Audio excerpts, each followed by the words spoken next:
Bien-aimés dans le Seigneur, comment allez-vous aujourd'hui?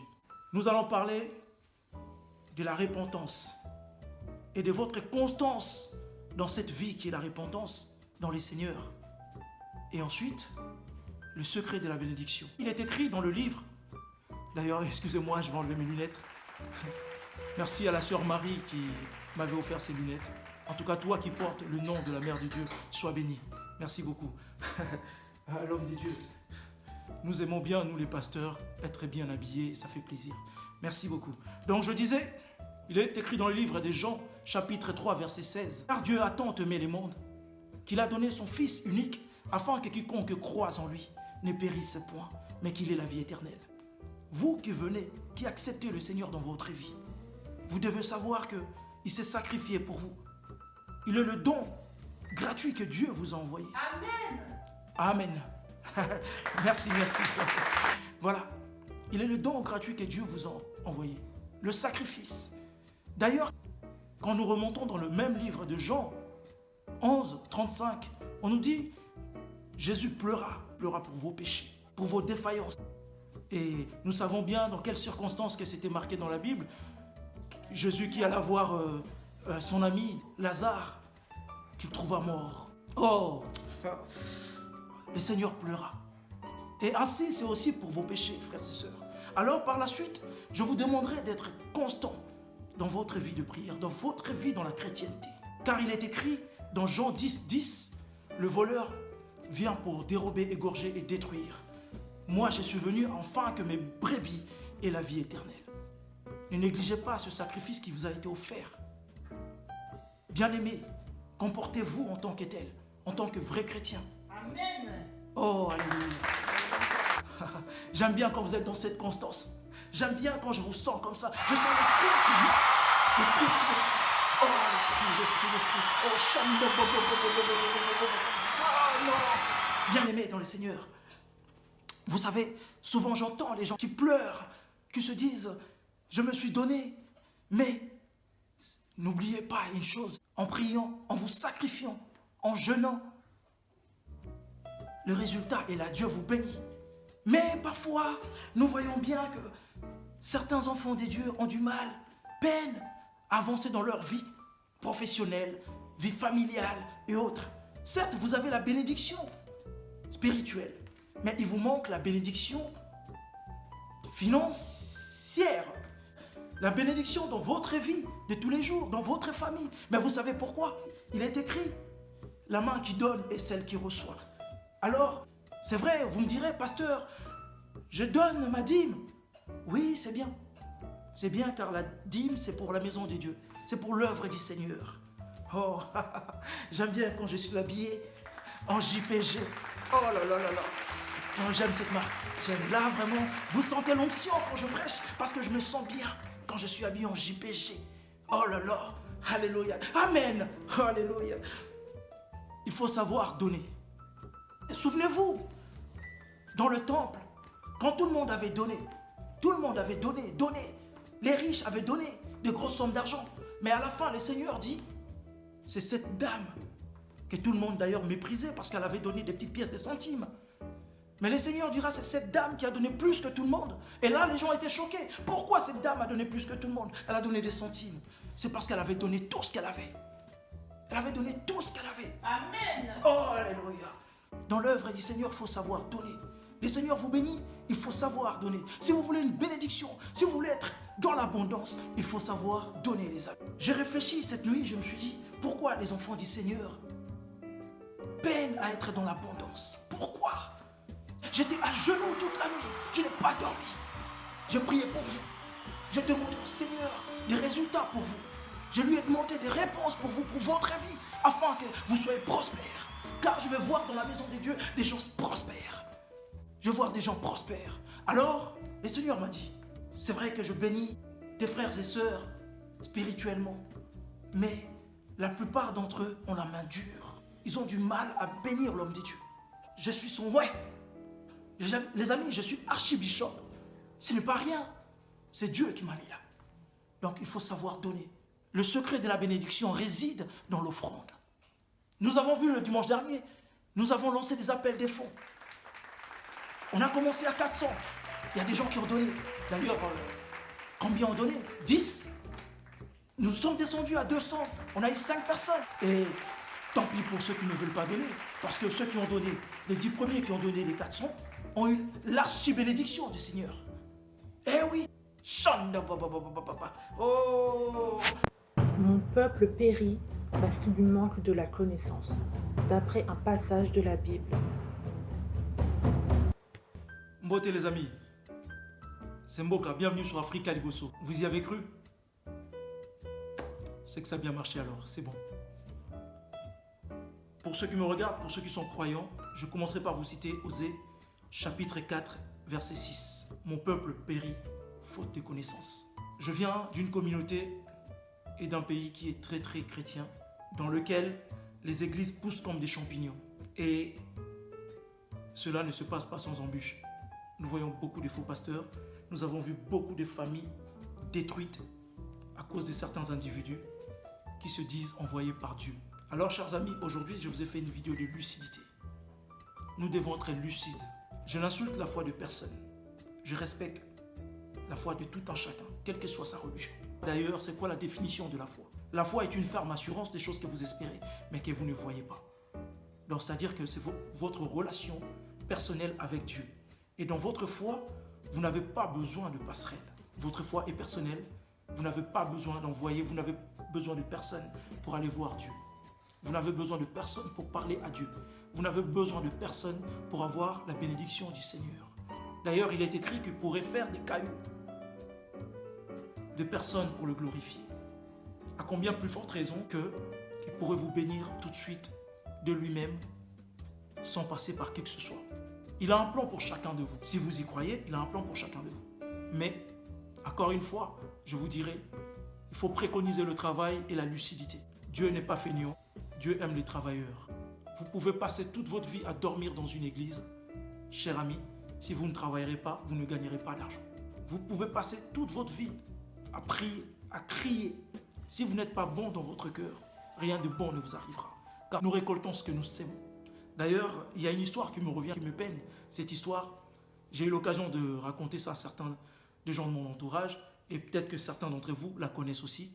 C'est l'histoire, ici dans Paris, l'histoire d'un pasteur, soi-disant homme de Dieu, soi-disant envoyé de Dieu, qui avait mis une fille trisomique enceinte. La mère accompagnait cette fille chaque jeudi après-midi auprès du pasteur qui disait qu'elle pouvait être sauvée, elle pouvait guérir de sa maladie, qu'il lui fallait des séances de délivrance. Et la mère, vu qu'elle était fan du pasteur, je ne dis pas fan de Dieu, je dis fan du pasteur. Donc, elle accompagnait sa fille aveuglément, l'a laissée quelques heures avec le pasteur et est revenue la chercher l'erreur. Et il s'est fait que cette fille, un jour, elle tomba enceinte. Voyez ça, les amis. Réfléchissez. Et le plus étonnant dans l'histoire, c'est ce que dira la mère par la suite. La mère dira, si le pasteur a cédé, c'est parce qu'il a été tenté. Les démons qu'il y avait dans le corps de sa fille étaient tellement nombreux qu'ils ont influencé le pasteur en évoquant que l'esprit est bien disposé, mais la chair est faible. Ce que je suis en train de vous dire, c'est sérieux. Je viens d'une famille où certaines personnes ont été détruites par des religions, détruites par des croyances. Ce qui me peine encore plus aujourd'hui, quand je regarde, nombreux d'entre nous, les Africains, je parle bien des Africains, nombreux d'entre nous, nous connaissons beaucoup plus ces écrits, nous connaissons beaucoup plus les religions que notre propre histoire et notre propre culture. Alors que notre histoire est à la portée de tous. Personne aujourd'hui dans le monde n'ignore notre histoire, mais nous sommes souvent les seuls qui ne la comprennent pas, qui ne la connaissent pas. Il serait peut-être temps d'avancer vers l'essentiel, de marcher vers notre destin. Quelle que soit ta motivation, quel que soit ton pays, quelle que soit ta culture, tu dois comprendre qu'il est important de passer ta culture avant toute chose. Si Dieu t'a mis sur terre, dans une tribu, dans une patrie, dans un pays, c'est qu'il y a bien une raison. Donc, en ce qui me concerne, il est temps que chacun s'éveille. Il est temps que chacun aille vers la lucidité. Que chacun puisse comprendre ce qui est important pour lui et pour son avenir. Beaucoup de gens portent la Bible. Beaucoup de gens portent les écrits. Beaucoup de gens lisent les écrits. mais très peu comprennent. N'oublie pas que l'Église est censée t'apporter un plus dans ta foi, est censée t'apporter la parole et t'aider à comprendre la parole afin de raffermir ta foi. Un pasteur, un représentant, un révérend, qui tu veux, un prêtre, n'est pas là pour remplacer Dieu, n'est pas là pour te dire ce que Dieu veut faire dans ta vie. Dieu peut te parler directement. Dieu peut te guérir d'où que tu sois. Et d'un côté, quand je réfléchis, je me dis, sommes-nous si ignorants que ça? Nous sommes le premier à prôner, à crier que Dieu est tout puissant, qu'il est capable de tout faire, qu'il est capable de tout accomplir. Mais en même temps, en se comportant comme tel, nous doutons de sa puissance. Parce que, es-tu obligé d'aller voir quelqu'un? Est-ce que tu as besoin de quelqu'un qui va poser sa main sur ta tête pour que tu sois guéri, pour que tu aies la grâce de Dieu, pour que tu sois touché par la grâce de Dieu? Je ne pense pas, non. Si tu es en communion avec lui, où que tu sois, il peut le faire de toi-même. Certes, j'ai été élevé dans le christianisme, mais aujourd'hui, je ne suis pas religieux. La religion, pour moi, s'arrête à mes croyances africaines, à mes croyances de chez moi. Quand je prends l'avion, je descends au pays, je vais dans mon village, je vais parler avec les anciens, parce que je veux comprendre mon histoire, je veux comprendre ma culture et mes croyances. Et d'ailleurs, je vais vous dire quelque chose qui est très très important. Ta foi ne peut pas être dissociée. Ta vraie croyance ne peut pas être dissociée de ta culture. À partir du moment que ta croyance ne correspond pas avec ta culture, pose-toi des questions. Parce que quand nous regardons sur le livre de Matthieu 24:5, ou Luc 21:8, ou Marc 13:6, c'est bien écrit. Beaucoup viendront en mon nom, mais prenez garde. Ne vous laissez pas tenter. Ne vous laissez pas être séduit. Vous avez les écrits, vous qui priez, vous qui êtes pratiquants. Lisez ce qui est écrit. Tout est dit. D'ailleurs, pour terminer, une petite story time pour vous. C'est une histoire qui date de plus de 9 ans. Et on rentrait du travail avec un ami. On monte dans un bus, le 601 pour ceux qui connaissent, qui relie Clichy-sous-Bois à la gare de Rancy-Villemomble. On arrive à un arrêt. Là, on a eu plein de monde qui sont montés dans le bus. D'ailleurs, moi-même, j'étais un peu impressionné de voir autant de monde après 21h monter dans un bus. Et mon ami me dira, il y a une église à côté, une église à côté, une église d'éveil, voilà. Pour ceux qui connaissent Maman Olangui, c'est une secte chrétienne, voilà. Et, à ma grande surprise, dame qui était assise à côté de nous, alluma son téléphone, et là, j'entends typer, mais vraiment, un type comme, vous connaissez, comme les mamans qui vont vendre au marché, quoi. Et là,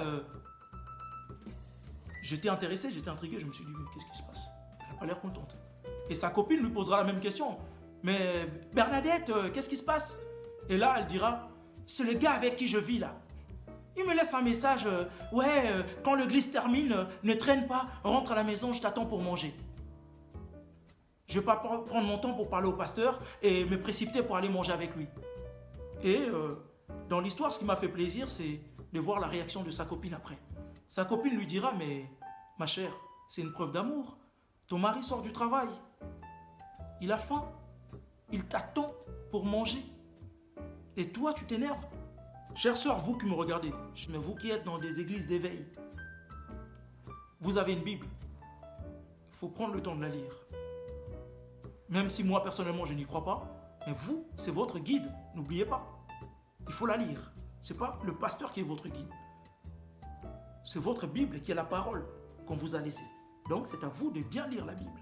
Il est marqué dans les livres d'Éphésiens. Si je ne me trompe pas, c'est le livre d'Éphésiens au chapitre 4, vers le verset 21. Il est écrit, « Femme, respecte ton mari, car le mari est le chef de la femme, comme Christ est le chef de l'Église. » Donc, par la suite, on dira, « Marie, aime ta femme, comme Christ aime l'Église, pour qui il s'est sacrifié. » Je vous laisse sur ces mots. Prenez le temps de réfléchir à votre façon de vous comporter. Est-ce que parce que vous êtes chrétien ou parce que vous êtes croyant, que vous êtes au-dessus de tous, ou dans votre croyance, vous avez besoin de faire preuve de moralité. Vous avez vos écrits, chacun autant que vous êtes. quelles que soient vos pratiques, vous avez les écrits sacrés. À vous de les lire, à vous de comprendre. Ma soeur, toi qui veux te marier, toi qui cherches un homme, il faut comprendre que le plus important, ce n'est pas aller prier tous les jours. Le plus important est de travailler sur toi-même. Lorsqu'on veut être une femme mariée, on doit s'habiller comme une femme mariée, on doit se respecter et ainsi on va attirer un homme respectable et respectueux. Vous, les frères, qui avez du mal à choper les femmes, vous qui avez du mal à choper les filles, qui allez voir des pasteurs, vous vous organisez avec eux, vous leur achetez des costumes et des lunettes de marque pour qu'après ils vous disent tu vas te marier avec la sœur Judith puisque tu l'aimes bien et la sœur Judith à toi on viendra te dire toi qui étais avant d'ailleurs sœur Judith, tu es devenue sœur Sarah puisque tu t'es reconvertie. On te dira oui le Seigneur m'a montré sœur Sarah. La nuit quand tu dormais, moi je priais le Seigneur pour toi. Et il m'a montré que l'homme de ta vie, c'est frère Joachim, qui était frère Joachim avant est devenu frère Josué. Je vous appelle à la lucidité les amis. Le mariage n'est pas un acte de foi.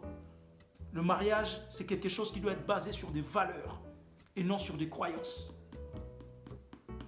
Alors, à très bientôt les amis sur Africa Liboso. N'hésitez pas à liker, partager et mettre vos suggestions, j'en ai besoin. J'en ai vraiment besoin pour avancer, pour savoir c'est quoi vos besoins aussi et développer certaines vidéos.